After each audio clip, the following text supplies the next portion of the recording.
Are we having fun yet? It's motorcycle. Next in my motorcycle maintenance adventure is a chain replacement, which also means a sprocket replacement is what Ari tells me. To replace the chain, I've got to get the rear wheel off the ground now. I just figured out how to get it up right. Now I got to get the rear wheel off the ground. I needed to get something else. I know I saw some bikes have like little spindle things that you can put one of these rear wheel lift things onto, and I saw my bike didn't have those. And there are more versions of the rear wheel stand than there were the front wheel. So I ended up going with this guy, and we'll open it up now and see what it looks like.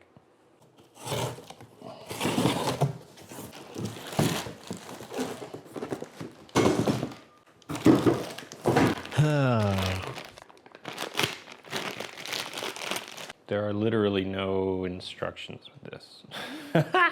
What? All right, well, it can't be that difficult, right? R, haha, look. R. Thank you. There's only one little baggie of materials. 4 bolts, 4 things. Guys, I just put my harness back on. I think it makes me look even more ridiculous, but I also think it gives you a better view. These things came, and these things came, and I have no other thing to do than I guess put these on there. 1, 2, 3, 4. Okay. These go on those special little bolts that some motorcycles have.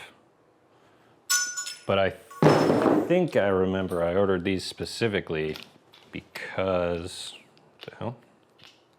Is that normal? Yeah, I guess they probably need to turn, right? Yeah, when you raise it. Okay. All right, easy enough to put together. Don't need instructions.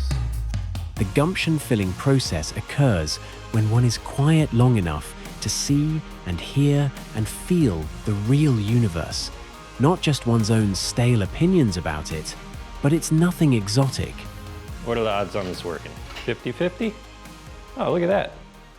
And then I just step down on this guy, I'm thinking.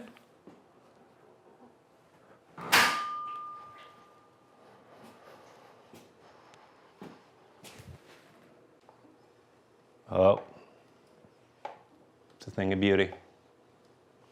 This chain's been on there since I bought it in 2017. It lived outside on the streets in Queens. I never really took care of it, to be completely honest. And even though I could clean it, theoretically, I'd have to watch a video about it. I just want to take it off, put a new one on, go through that process, learn how to do that. So I've got to get these things off, so that's what I'm going to do first. I'm putting some cardboard down because my knees are old.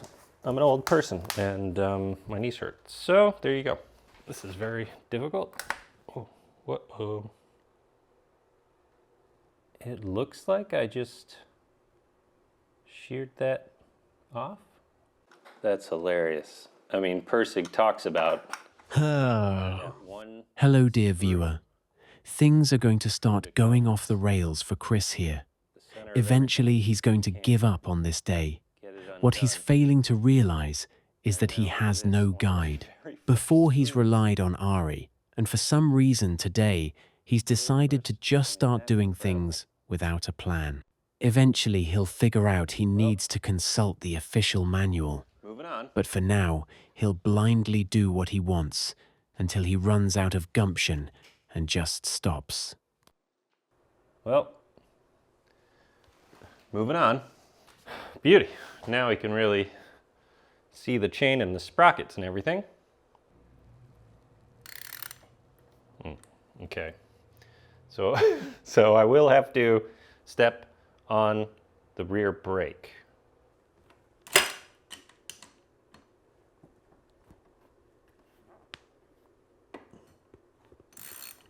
I just stepped on the rear brake and leaned around and was able to get this guy loose.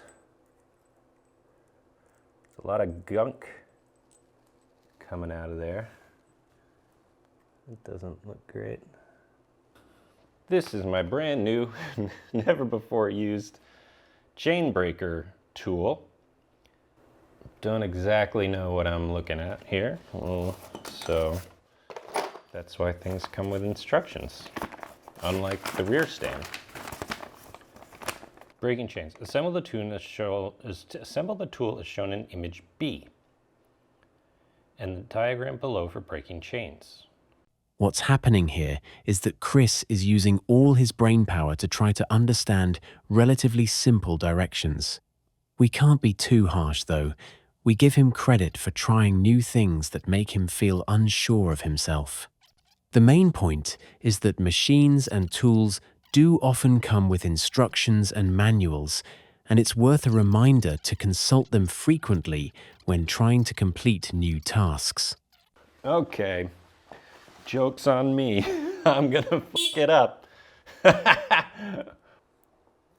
Secure, hand tighten, looks perfect. I'm just using this to now, there's some initial resistance. Ooh, okay, there's a lot of initial resistance. Oh, okay, I feel like it just went through possibly. Okay, it's pretty hard.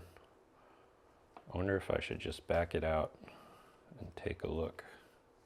Let's try again. Okay, that's very hard. I'm concerned. It's very difficult. Okay, I don't know. I guess I'm gonna keep going. I'm gonna use this 14mm wrench because this is a lot of torque necessary to do this. Here it goes. Okay, I think we're doing it. Well, it was more torque than I thought it would take, but it definitely feels like it's going through now. Okay, friends, I'm not gonna lie. I am having a little bit of a lack of gumption today. But there's nothing to do for it. It's got to power through. He will not power through.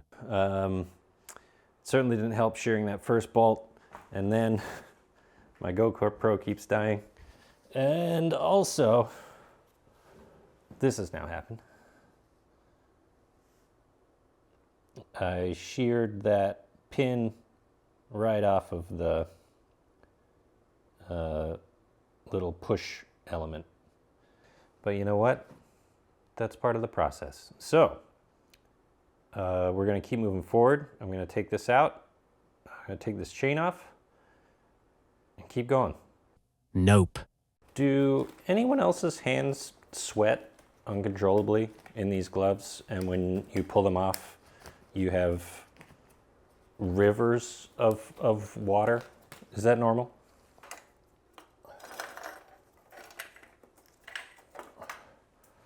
Ta-da! Old chain, baby. Old chain.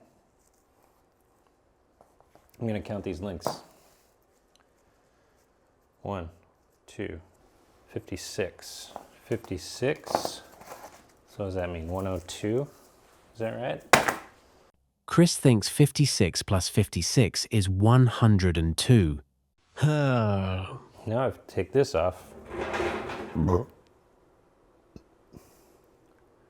Do I have to loosen this thing?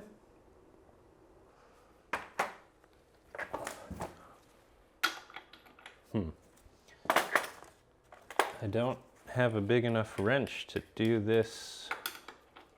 Oh no. Uh-oh.